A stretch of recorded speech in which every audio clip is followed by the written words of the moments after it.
Okay, guys, so it is Monday, 22nd of July, just past 7 o'clock. Well, actually, no, nearly 7:30, actually. I'm a bit late. But let me just tell you guys something, yeah? Let me just say something.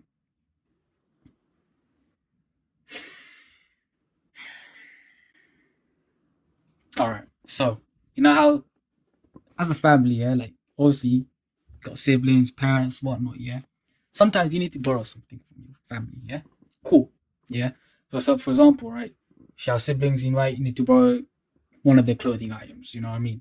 I don't have a brother, but sometimes I might need to go to my sister's room and borrow something, do you know what I mean? Whether it's a pen, whatever it could be, yeah? You know what I mean? To tell me why they took my door. They took my door off. I don't understand. Maybe it's because I farted in their room a couple of days ago and they told my dad, and then he took my door off. Like, I'm the oldest in this house, and yet I can't beat these two girls. I can't. They run the show. Literally. Even when they want to take the car, just take it. What am I supposed to do? Look, they even put toothpaste in my room. What the hell, bro? So today I'm without a door. You know, they literally took my door off. They borrowed my door. I don't know what to say, man. Like, what the hell? But anyway, so tonight I'll be sleeping with no door. I don't know how I'm supposed to change my clothes. Am I supposed to just go underneath my bed and just put my clothes on, go into the closet? What the hell am I supposed to do? Go underneath my desk and change? No clue. Because clearly I can't change my clothes. But I'm gonna go to the gym in a bit. I'm gonna pray. I'm gonna go to the gym. Gonna train some back today. Gonna do pull-ups, rows, all that good stuff. I'm not gonna change my training for at least maybe towards the beginning of winter. I'll see. I kind of do want to get into like skill training and straight arm strength. I'll see in the future. But right now, I'm gonna head to the gym. Actually, I can't because I need to wait for the car. But I'm gonna pray, head to the gym, and I'll see you guys over there. If you can see it here, and you have the courage enough to speak it, it will happen. You cannot change your life unless you change something. If you always do what you always did, you'll always get what you always got. Your biggest enemy is you. My whole book is about you battling yourself. People don't understand it's you against you. The only person that gets in your way is you. Nobody else. It's you. Everybody thinks they're a loser. Every young person thinks they're a loser. At least a young person in the situation I was at. Like, I didn't know I wasn't a loser until I started winning, until I started doing martial arts. Martial arts taught me that, like, I could get better at stuff, that I wasn't really a loser. You will fail at some point in your life. Accept it. You will lose. You will embarrass yourself. You will suck at something. You can't wait for everything to be perfect to start living your life. Because I bet that's what I've done. My whole life has been like that. Inside of me, it has been, as soon as it's all lined up, I'm going to show you myself. As soon as I've got it all looking the way I want, I'm going to show up for you. I'm never going to get to that where everything's okay, where everything looks a certain way. And in the meantime, I'm burning the best time I do have available. I'm burning that candle up. I'm burning this candle down, and I'm saying as soon as it gets bright enough or warm enough in here, I'm gonna show up. But the candle's getting smaller. It's more socially acceptable to be our own biggest critic than it is to be our own biggest cheerleader. 10 years before I've heard it put into words, if you can be in a bad mood for no reason, you can be in a good mood for no reason. There's a quote that I've fallen in love with. The magic you are looking for is in the work you're avoiding. The magic you are looking for is in the work you're avoiding. When I wake up every day, there's only one voice I have to listen to. It doesn't matter whether I achieve all of my goals or I don't achieve all of the goals. In 3 generations, I'll be forgotten, and the only people who were naysaying against me will also be dead. And so then it's like, just do it for me. When it feels scary to jump, that is exactly when you jump. Otherwise, you end up staying in the same place your whole life. And that I can't do. You're always afraid to take the first step because all you see is every negative thing 10 miles down the road. You are bound by nothing. I'm going to have setbacks, I know. But if I'm feeling bad, that doesn't mean I'm doing bad. That doesn't mean I am bad. That doesn't mean that I can't still take some action. Because, yeah, nothing changes and nothing changes, man. When you had that 3rd failure in a row, did you think, I need to pack this in? Never. Why not? I don't ever give up. I mean, I'd have to be dead or completely incapacitated. The fear is never reaching your potential. That's it. That always falling short, always quitting before you're done, always procrastinating, always not doing the right thing. And then one day you're an old man. Yep. And you look back and go, God, I could have been great. Yep. I could have been great.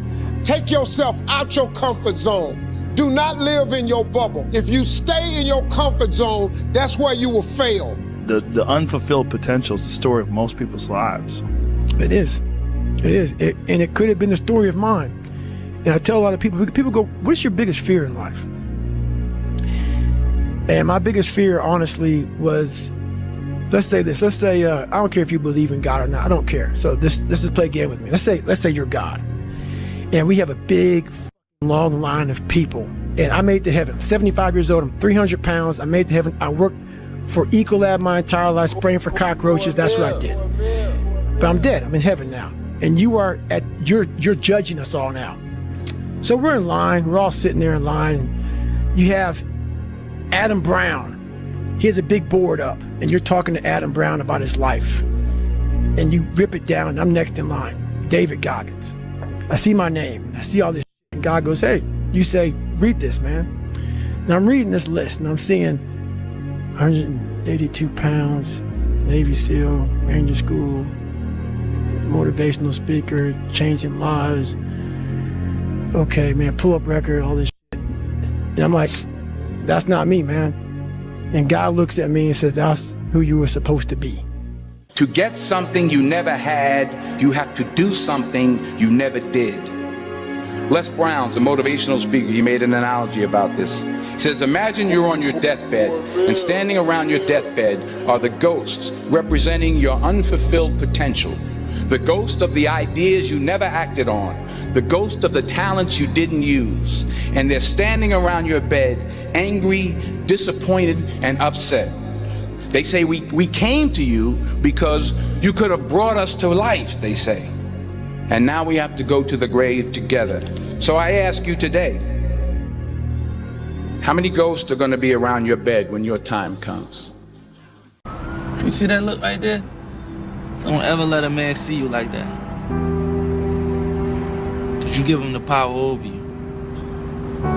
If you gotta take an L, you take it with your head up, chest out, like a man. Make the hard decisions, make the sacrifices, make the unpopular decisions, and become comfortable in your own skin. And if you are not a person that you are comfortable being alone with, that is the one person in this universe that you have full power, full right, and full responsibility to change. If you had to create a human, what would you put them through to make them tough? It probably wouldn't be a really chill life. Yeah. What would you put them through to make them patient?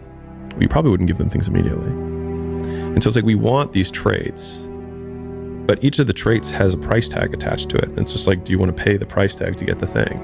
And so I think if people reframed the period of life that they're going through as the price that they're paying out of their wallet, but the wallet is their time, is the seconds of life that they're trading for it, then I think more people would be willing to make the trade. Because at least when I look at myself, like when I'm 80 something years old and I'm looking back at my life, I want to have these traits. But in order to have those traits, I know I have to go through these things. And I think for me, that's given me a lot of comfort in hard times. You love this game. I mean, love it with your whole heart. Because if you don't, let's not even bother. Let's not open that door. They're just going to slam it right in our face. I love this game. I live this game. And there's 1,000 other guys waiting in the wings who are obsessed with this game. Obsession's gonna be talent every time. You got all the talent in the world, but are you obsessed? Is it all you ever think about? Let's face it, it's you against you out there. When you walk on that court, you have to think, I am the best guy out there. Whatever you do, you've got to be a little bit gone to it. You're not all there. You've got to be almost insane to your craft. Not a lot of people can understand that. That's why I don't know about nothing else. I do not pay attention to nothing else. There was games of football on yesterday, there was rugby, there was this, there was that. And like normal society is like, let's talk about this, and let's engage in this. And I can't do it. I just don't, people are talking to me, and in my head, I'm counting something. I'm counting up a number, or I'm knee deep in a sequence on the mat or on the feet. That's my life, sequences and numbers, nothing else. I cannot pay attention to nothing else. The fear is never reaching your potential. That's it. That always falling short, always quitting before you're done, always procrastinating, always not doing the right thing. And then one day you're an old man. Yep. And you look back and go, God, I could have been great. And my personal question to you is, why not you? You've got the brains, you can make decisions, you can study the plan, you can change your life, you can grow immensely in the next few years, you can make your dreams come true, you can build a financial wall around your family nothing can get through, you can become healthy, you can become powerful. Why not you? People don't see that. People will never understand that. To be success, all they think about, well, you batted 202, and you struck out a certain number of times. Yeah, okay. But the effort was there, and the learning curve and the passion was there that has transcended not just to me, but to other people who are afraid to do things because they're worried about the perception that may come from other places. To me, that's more gratifying than anything, So that's the things that my father and my mother instilled in me. Take a negative and turn it into a positive. Don't be afraid to fail. When you grow up, you tend to get told that the world is the way it is, and your life is just to live your life inside the world, try not to bash into the walls too much, try to have a nice family life, have fun, save a little money. But life, that's a very limited life. Life can be much broader once you discover one simple fact, and that is everything around you that you call life was made up by people that were no smarter than you. And you can change it. When this goes online or whatever it is, it really matters, and it really doesn't matter. What matters is, the people who are sparked by it, and the people who are offended by it. It doesn't fucking matter. Fuck you, because it's about motivating the doers. We're not on this stage just because of talent or ability. We're up here because of 4 a.m. We're up here because of 2-a-days or 5-a-days. We're up here because we had a dream and let nothing stand in our way. If anything tried to bring us down, we used it to make us stronger. We were never satisfied, never finished, we'll never be retired. Okay guys, so it's pretty late right now. First time sleeping without a door. I can't lie, it's not the door that's annoying me. It's the fact that I can hear my parents snore. At least with the door, it mitigated a lot, but I can just hear it. Obviously, they're not snoring right now, so there's no evidence. But, it's so weird. They take turns to snore. It's so strange. One of them snores, and then they stop, and then the other one, and then it just goes back and forth. It's just what the hell is going on, bro? I can't imagine myself with a snoring partner. I can't. I think I'd go crazy, honestly. But now I probably jinxed myself. That's great. But anyway, so that is basically back day done for today. My pull-ups have improved by a little bit, and if I watch videos from Ian and what's the other guy called? Leo Wang, it's Pookie guy, and basically if you see their hands, right, it's not as fixed at the top. So basically, I can't really show you, but how I hold it is like I put my knuckles are slightly over the bar at the start, but as I'm going up, they roll down a little bit, and now they hit. I think that's how I do it. Because if I have a hook, it's like a false grip in a way. So I thought if I have a false grip at the start, it'll give me that strength, and it make it easier because it's all technique for the most part. I have the strength to be able to pull myself up. It's all that technique. Now I need more strength to be able to make it look nice and clean. That's what I need. The strength to be able to. It's the strength to be able to make it look nice and clean. But other than that, it's all just the wrist technique and be able to get it in the transition. That's another thing that I need to work on. But yeah, as I'm here, I'm pulling, and then it comes down. Now it's like this in a way, and then I go back over when I want to transition up. Maybe I'm doing the right way. I don't know, but I think my muscle ups are looking a lot more cleaner now because I've tried this little hack that I saw. I mean, it's the little things that you have to really look at. It's like if you have the strength to pull yourself up, you're good to go. After that, then it's just looking for the little things, you know, looking for the swing, looking for how their body is angled when they're going up, you know, for the ascent, and then the transition phase and all that stuff. You know, that's all the little technical details that you have to look at when you're looking at, you know, each of these videos, because you can really just figure it out. And I tried to do a slow muscle up, but you know, is the bar. One, the bar's bent, which is really annoying, and two, it has the rubber grip, which pisses me off. Like, I don't want that rubber grip. Like, if the rubber grip wasn't there and it was still metal, and if it was just slightly wider, it would have been perfect. But no, of course, everything just has to be like an inch off, which pisses me off. So it's so annoying because like I could go to the park, but I can't go to the park at late night. I don't want to, you know, who knows what's in at the park late night, do you know what I mean? Druggies, foxes, ghosts, jinns, could be anything. So I can't be asked for that. So now it's like, well, I go to a second gym, but then obviously that costs money. But then I kind of like this gym, just like the people there. You know, I've met them quite often, so there's that familiarity right there. I might just have to get a second gym membership. I don't know which gym, but we'll figure it out. You know, I've got some ideas. I've got some short ideas that I've written down. Some of them are funny, some of them are kind of cool. Got to try and implement it, but can't lie. I just need to buy a new phone. Look at this. Like, this phone's done. I can't even, like, it's 32 GB. Yeah, we're at 32 or 36, one of those numbers. And I've used up like 99%. So, need a new phone. But yeah, that is back training done for today. Told you about some little techniques here and there. And my situation right now, which is an interesting one. But anyway, I'm going to leave it here. Like, comment, sub, do all the YouTube algorithm stuff. And I'll see you guys in the next episode. Take care and peace, guys.